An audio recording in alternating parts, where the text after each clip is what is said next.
베드로와 안드레 야고보 요한 빌립과 바돌로메 도마와 마테 알페오의 아들 되는 야고보와 시몬 다데오 가룟 유다라. 이거 어렸을 때 유치원 다닐 때 불렀던 노래인 것 같아요. 지금도 기억이 나요. 예수님의 뭐예요? 12제자. 야고보서는 그럼 누가 쓴 걸까요? 베드로와 안드레, 야고보 나오죠?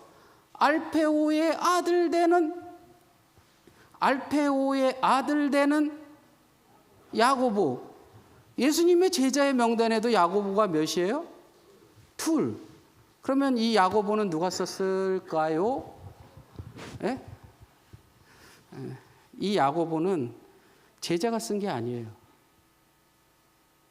우리는 성경이 뭐 제자들 이름으로 따서 했으니까 다 제자라고 생각을 하는데, 이 야고보서는 누가 썼냐면 예수님의 형제 야고보가 썼어요. 근데 성경의 복음서에 예수님의 형제 이름이 등장해요, 안 해요? 안 해요.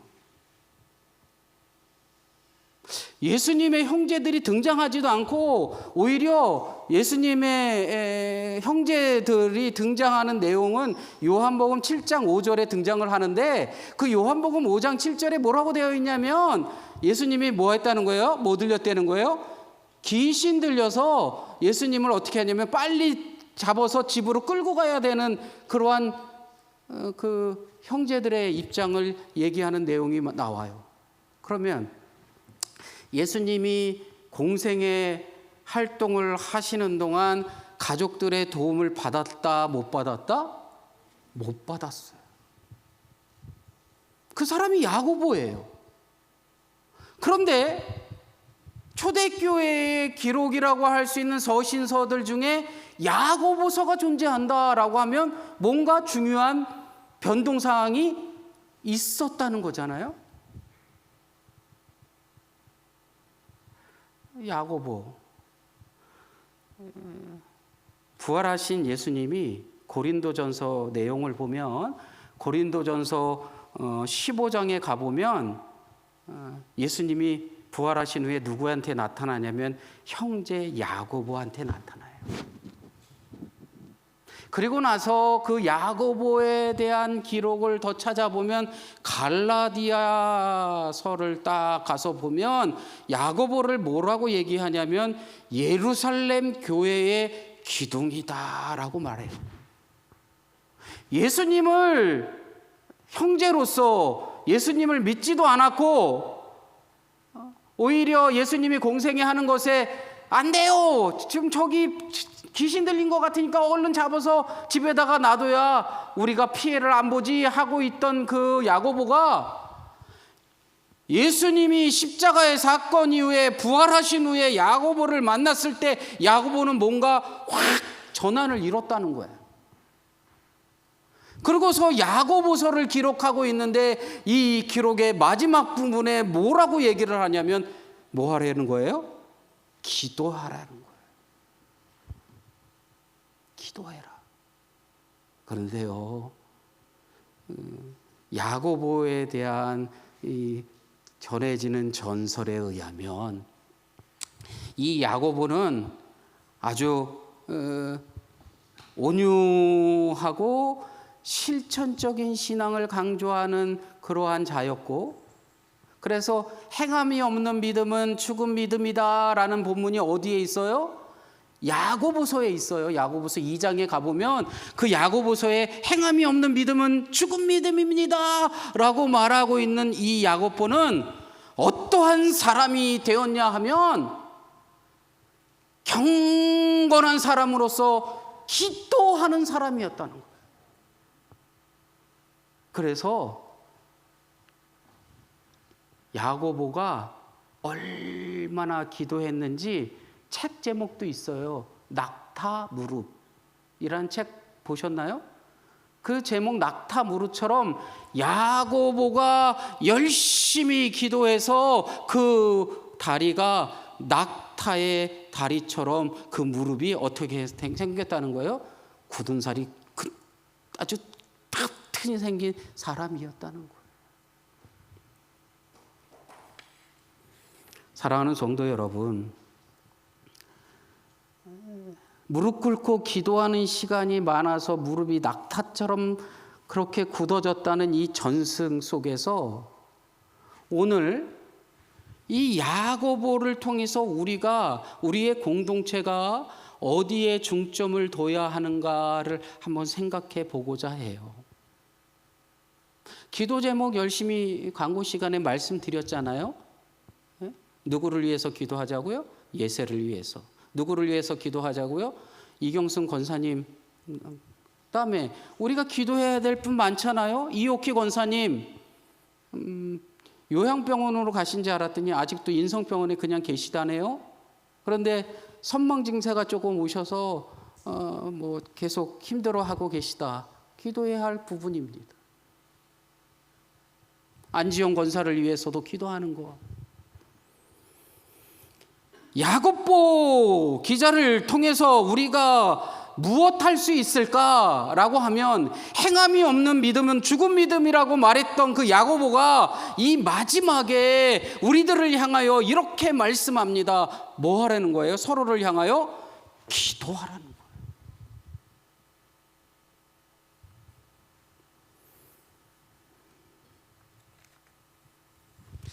야고보는요, 아무 내용이 없는 사람이었습니다. 오히려 예수님을 가로막던 사람이었습니다. 그런데 그 예수님을 만난 후에 그가 변하여져서 기도하는 사람이 되었을 때에 예루살렘 공동체의 수장으로서 초기 기독교 공동체를 이끌어가는 중요한 인물이 됩니다. 그 내용은 우리가 잘 알잖아요. 그 바울하고 베드로가 이방인들과 같이 식사하는 자리에 어디에서 예루살렘에서 사자가 온다는 이야기를 듣고 누가 도망을 쳐요? 베드로가 도망을 쳐요. 그러면서 베드로하고 바울하고 확 이렇게 나눠지는 순간이잖아요. 그랬는데 예루살렘에서 오는 사자가 자신보다 밑에 있으면 움직여요? 안 움직여요? 안 움직여도 돼요. 그런데 그렇게 했다는 거예요. 그래서 야고보가 초기 공동체에 아주 중요한 역할을 감당했다는 거예요. 그렇게 가능했던 이유는 제가 보는 견해는 단 하나입니다. 무릎이 뭘로 바뀌었다는 거예요? 낙타 무릎으로 바뀌었다는 거예요. 오늘 말씀은 성도의 삶 모든 순간, 고난의 때, 질병의 때, 공동체가 위기에 있을 때, 이러한 때때의 자리에 지금 함께 더불어 기도하라고 말씀하고 있다는 거예요. 사랑하는 성도 여러분, 내 가정에 어려운 문제들이 있습니까? 그렇다면 지금 뭐 할 때라는 거예요? 기도할 때라는 거예요. 교회가 힘들고 어렵습니까? 그러면 지금 뭐 할 때라는 거예요? 기도할 때라는 거예요. 왜 야고보는 고난 중에 기도하라고 권면했을까? 자신이 느껴왔던 삶의 모든 걸 쏟아낸 마지막 편지의 뒷부분에 결말처럼 이야기합니다. 사랑하는 성도 여러분, 서로 간에 중보하며 서로 간에 기도하십시오. 고난이 왔습니까? 기도하십시오. 육신의 질고가 있습니까? 기도하십시오. 기도하십시오. 라고 말할 수 있는 것은 그 기도를 통하여 환난 날에 내가 여호와께 부르짖었더니 주께서 응답하시고 나를 넓은 곳에 세우셨다는 시편의 말씀처럼 어떻게 한다는 거예요? 하나님은 반드시 우리의 기도에 뭐 한다는 거예요? 역사하신다는 겁니다.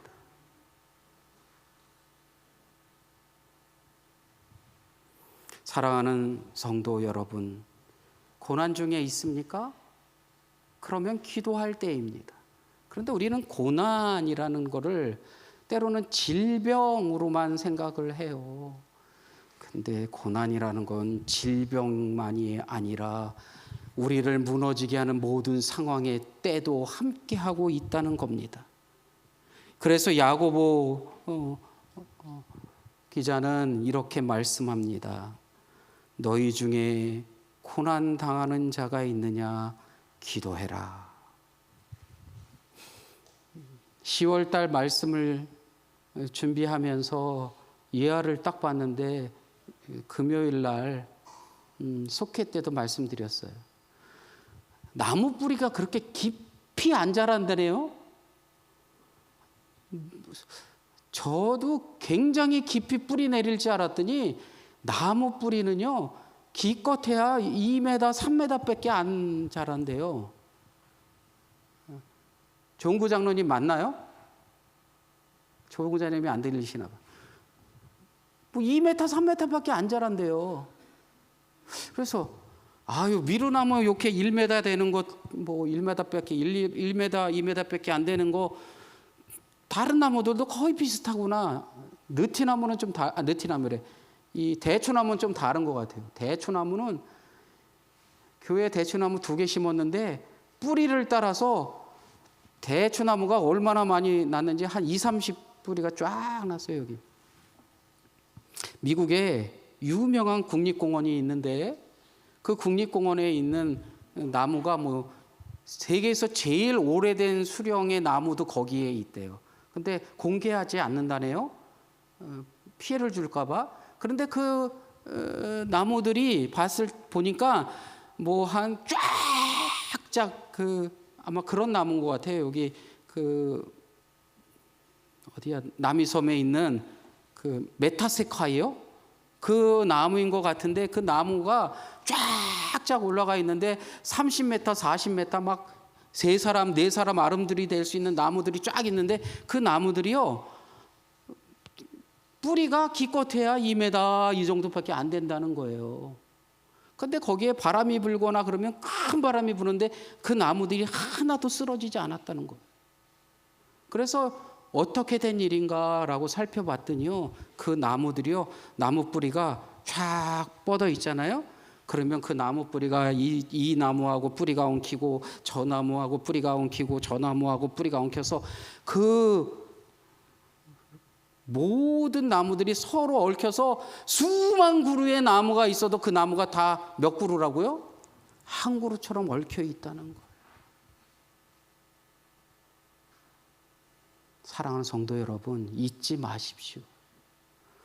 한 사람 한 사람의 기도가 우리 공동체를 다 엮어서 우리 공동체를 든든히 세워 주실 줄로 믿습니다. 그것이 나 한 사람이 품은 기도에 응답되는 놀라운 역사일 줄로 믿습니다. 분명하게 말씀합니다. 고난 중에 기도해라. 병든 자를 위하여 기도해라. 함께 더불어 기도하라고 말씀하는 이것은 우리가 서로 간에 어떻게 공동체로 기도하느냐가 중요함을 말씀해 주는 것이라고 생각합니다. 지금은 서로를 위하여 기도해야 할 때입니다.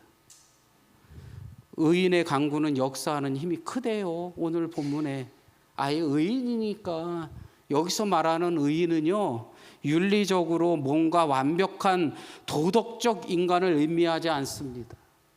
여기서 의인이라고 말하는 그들은 예수 그리스도의 보혈로 의롭다 하심을 받은 성도들을 가리킵니다.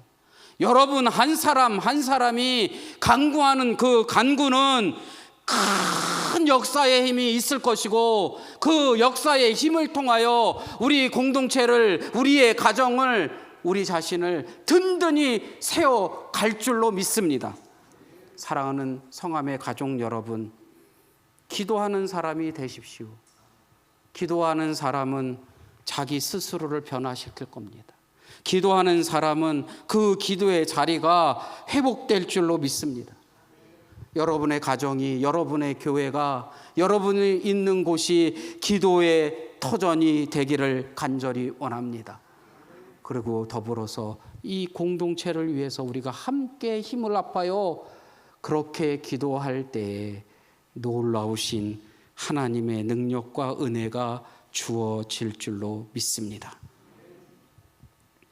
우리가 하나님 앞에 겸손히 기도할 때에 하나님께서는 주님의 손길로 내가 기도하는 그 상대방의 눈물을 닦아주실 것이고, 잘 기억하십시오.